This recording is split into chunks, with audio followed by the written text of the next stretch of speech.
If we're going to create the perfect strategy to avoid surgery, avoid a spinal fusion and get out of pain and get your life back, the very first thing is you have to avoid the causes. This region of the spine is unstable. It doesn't have the bony support that the rest of the spine has. Look at this part of the spine. It has tons of bony support from the rib cage.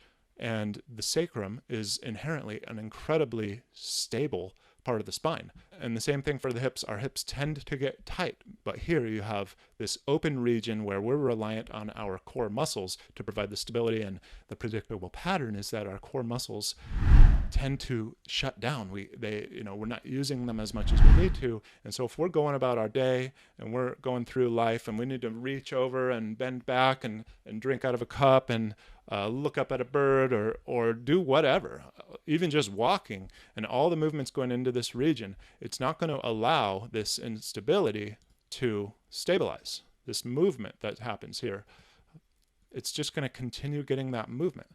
And so the goal would be to take the load off of this region of the spine. So this is someone's spine. They are facing to the right, lumbar spine and pelvis, and this is an anterior pelvic tilt. We're going to rotate them into a posterior tilt, or the posterior direction.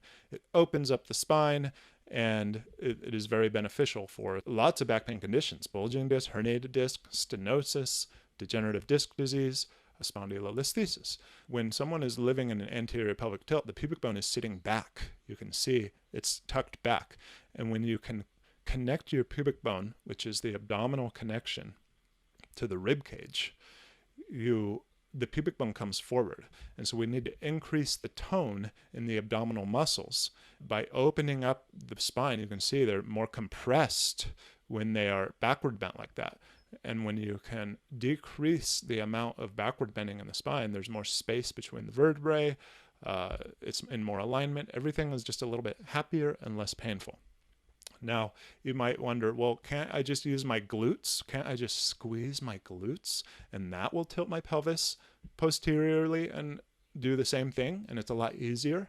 Yes, that's true, but you cannot function in your daily life with your glutes squeezed all day. It's not a functional thing. So the muscle group that is able to have the endurance of keeping your posture in this position is the abdominals, and not just the six-pack abs. Actually, not the six-pack abs at all. The deeper abdominals, and it's not just one, there's a group of them, and you don't need to single out any one of them. You don't even need to know the names. We'll just call them the deep core muscles. They look and act like a corset. And so these muscles, you can increase the tone, and they are built for endurance, not for power. They can actually maintain the pubic bone in a forward position throughout your day, and you can actually function and do other things with that tension there. You can see they attach to the rib cage and they go down, and the lower connection is the pubic bone right here. And as a group, they have more of a sheath type design. It can provide you with a lot more stability for your spine. You can see the 4 layers of abdominal. So the six-pack abs is only the surface layer abdominal, and it's designed for movement, but the muscles underneath are broad, much more surface area to compress and squeeze and provide stability. And you can see they all connect in to a point at the pubic bone. Now you can imagine the sheath, and they wrap all the way around the rib cage as well. It's an incredible opportunity to provide stability to this section of your spine, this midsection that we're trying to stabilize. It's a muscle group that is in place of the lack of bony support that the rest of the spine and body has. And so the goal, in order to take the load off of it and still be able to function and do the things that we need to do in our life, we need to have some mobility somewhere.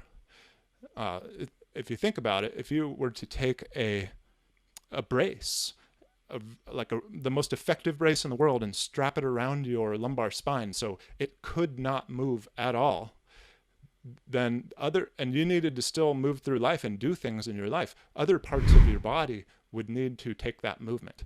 And so we need to kind of create that environment for the body. So increasing the mobility in the joints of the thoracic spine and increasing the mobility in the hips so that we can do things like go to a yoga class or do a sport or an activity that we enjoy and still have the mobility in our body without all of it going into this one segment that is taking the brunt of all the movement all the time. That's essentially what we teach in the core balance training program. We teach connection, the flow of neuromuscular connection from your brain to these muscle groups, and increase the tone, which is the resting state of a muscle. There's always electricity flowing to muscles, even at rest. And so when we're at rest and we can just relax and with an increased tone, the muscles are still holding our body in that posture. So it's a really great thing to be able to have that muscular balance with the core connection, strong core connection. The hip flexors actually get to go on slack. And so they're no longer pulling forward on that lumbar spine, contributing to a potential spondylolisthesis or other problems like stenosis.